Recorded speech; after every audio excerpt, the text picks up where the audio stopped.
doesn't former FIFA president Sepp Blatter shut his mouth? Days before the start of the showpiece event in Qatar, the 86-year-old Blatter is doubling down on his pronouncement that Qatar should not have gotten the 2022 World Cup because the country is too small. What is wrong with Sepp Blatter? What does he mean by Qatar is too small?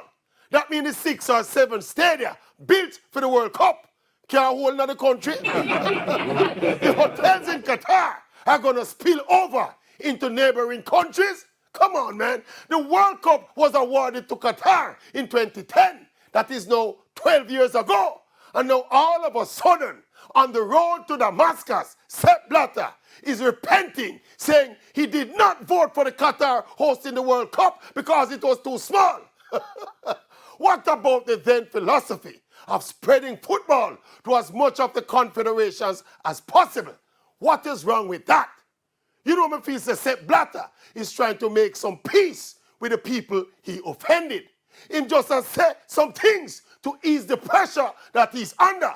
Between me and you, me feel Sepp Blatter. I try to get back in US visa.